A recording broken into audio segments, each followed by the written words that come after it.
আমি দেখিলোঁ জুৰিয়া বজাৰত কেইজনমান বিজেপি কৰ্মীয়ে ৰকিবুল হুছেইন ডাঙৰীয়াৰ মানে প্ৰতিকৃতিতা কৰিছে। ইয়াতৰ জ্ঞানৰ নমুনা চাই মোৰ হাঁহি হৈ উঠিছে। ইয়াতৰ জ্ঞানৰ নমুনা কিবা মানে ইহঁত বিজেপিৰ ইহঁতে নিজে নিজে স্পষ্ট কৰকচোন যে এই গৰুৰ মাংস খোৱা বন্ধ কৰাটো সিহঁতে ভাল পাইছে নে বেয়া পাইছে। হিমন্ত বিশ্ব শৰ্মাই কেবিনেটে ডিচিশ্যন লৈছে অসমত গৰু মাংস নিষিদ্ধ। ইয়াৰ জৰিয়তে কাৰ লাভ হৈছে কাৰ লোকচান হৈছে সিহঁতে নিজে চিন্তা কৰক। হোটেল ব্যৱসায়ীসকল কিছুদিন পিছতে সিহঁতে কি অৱস্থাৰ সন্মুখীন হ'ব, যিবিলাকে গৰু পালন কৰে সিহঁতৰ অৱস্থা কি হ'ব, সেইবিলাক কথা চিন্তা কৰক।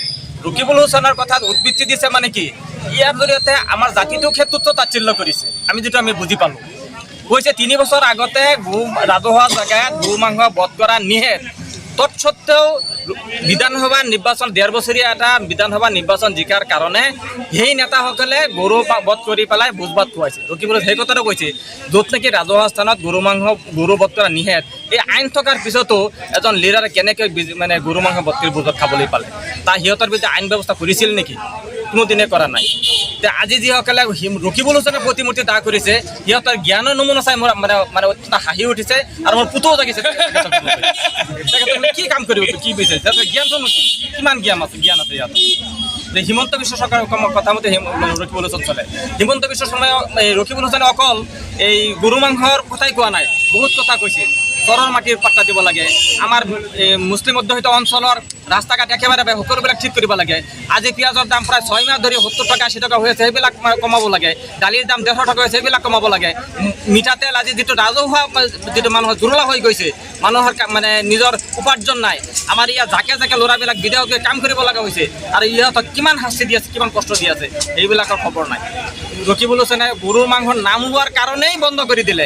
ৰকিবুল হুছেইনক ৰূপহীয়াত সমষ্টিত নিষিদ্ধ কৰিছে। ৰকিবুল হুছেইনক নিষিদ্ধ কৰিছে, এইটোত হাঁহি উঠা কথা। ৰকিবুল হুছেইন ৰূপহীয়াত বিধায়ক নেকি? ৰকিবুল হুছেইন চামগুৰিৰ বিধায়ক আছিলে, বৰ্তমান দুবৰীৰ সাংসদ। এতিয়া কোনে ইয়াত নিষিদ্ধ কৰিলে? আপোনাৰ নেতাবিলাক চাওক, কোন নেতাই কৈছে ৰকিবুল হুছেইন নিষিদ্ধ? অন্যায় কৰিছে হিমন্ত বিশ্ব শৰ্মাই, গৰু মাংস বধ কৰি মুছলমানৰ লগত অন্যায় কৰিছে হিমন্ত বিশ্ব শৰ্মাই, আৰু সিহঁতে প্ৰতিমূৰ্তি পৰি আছে ৰকিবুল হুছেইনৰ। জ্ঞানৰ নমুনাটো আপোনালোকে অলপ আন্দাজ কৰক। আপোনাক সাংবাদিক আপোনালোকে বুজি পায় কথাবিলাক, এইবিলাক কথা দৰবাৰত লৈ যাব লাগিব। আপোনালোকে বুজি পায়, চবেই বুজি পায়। তাৰমানে প্ৰতিবাদ কৰিব লাগে বুলিয়েই প্ৰতিবাদ কৰিছে। মানে হিমন্ত বিশ্ব শৰ্মাৰ কথা মতে সিহঁতে উঠিব লাগিব, নহ'লে সিহঁতৰ বাট নাই। এই ৰূপহীয়াত সমষ্টিত কোনো কালেই বিজেপি নিজিকে, দুটা বুটো নাপায়। এইবাৰ ইলেকশ্যনত মানে আগতেও কোনোদিন জিকা নাই আৰু ভৱিষ্যতেও নিজকে 26ত আহি আছে, 26ত গম পাব। কেইজন মানে কেৱল প্ৰতিবাদ কৰিব লাগে বুলিহে প্ৰতিবাদ কৰি আছে, নহ'লে সিহঁতৰ অস্তিত্ব নাই। মই বেছি কথা নকওঁ, সিহঁতৰ জ্ঞানৰ নমুনাহে মই চালোঁ। আৰু ভৱিষ্যতলৈ সিহঁতক কৈছোঁ, আপোনালোকে অলপ নিজৰ জাতিটোৰ কাৰণে চিন্তা কৰক, নিজৰ জাতিৰ কাৰণে কথা কওক। বিজেপিতো আপোনালোকৰ ভাত নাই। যিটো বাজপেয়ী ভৱনত আপোনালোকৰ সোমোৱাৰ আপোনালোকৰ অধিকাৰ নাই। বিজেপিৰ মেইন টিমত আপোনালোকক নিয়াৰ কোনো সিহঁতৰ এজেণ্ডা নাই। আপোনালোকে নিজে নিজে অলপ চিন্তা কৰক। লগত বহি নিজৰ জাতিক গালি পাৰি থকাৰ সময়ত আপোনালোকে যেনেকৈ সহ্য কৰি আছে, সেই কথাবিলাক চিন্তা কৰক। আমি লগত নাই, বিজেপিয়ে ভাল কাম কৰক, আমি ছাপোৰ্ট কৰিম। বহুতে কৈছে বিজেপি দলতে বেয়া মানুহ, চব বেয়া মানুহ, তেনেকুৱা নহয়।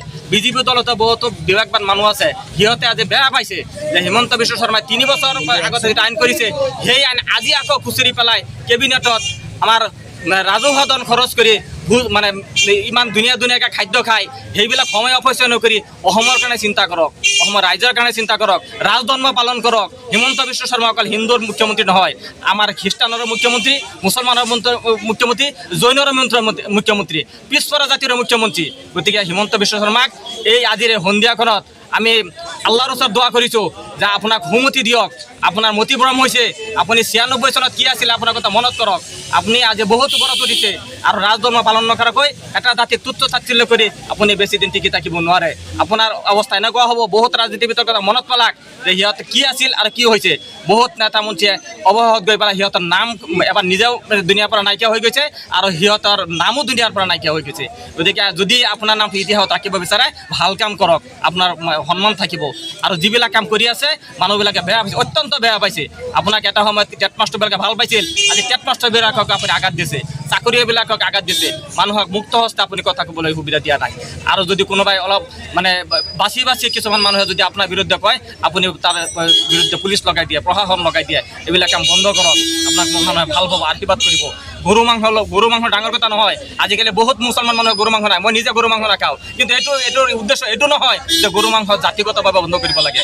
পৃথিৱী আজি গৰু মাংস লৈ কেৱল ভাৰতত বিভিন্ন জেগাত গৰু মাংস নিষিদ্ধ হৈ আছে, যদিও আলকোবেনামাটা ইণ্ডাষ্ট্ৰি আছে, তাৰ মালিকজন হিন্দু, তাত বহুত ইণ্ডাষ্ট্ৰি আছে, মালিকবিলাক কিন্তু ইয়াতে হায়েষ্ট মানে গৰু মাংস এক্সপৰ্ট কৰি আছে।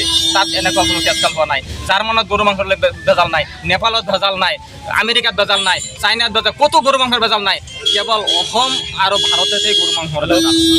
খাদ্য লৈ পেলাই যে ইমান এটা হৈচৈ হ'ব, এইটো আমাৰ কাৰণে অলপ বেয়া লাগে। যে ভাৰতীয় নাগৰিক হিচাপে গৌৰৱ কৰোঁ, আৰু এই ভাৰতত আপোনাৰ নিচিনা আৰু কেইজনমান আছে, আপোনাৰ মাত্ৰ 2-3জন মানে এই গৰু মাংস লৈ জাতিগত ইছ্যু লৈ ইমান ৰাজনীতি কৰে। এইবিলাক ৰাজনীতি আপোনাক নকৰিবলৈ আপোনাক কাতৰ অনুৰোধ জনাইছোঁ। ধন্যবাদ।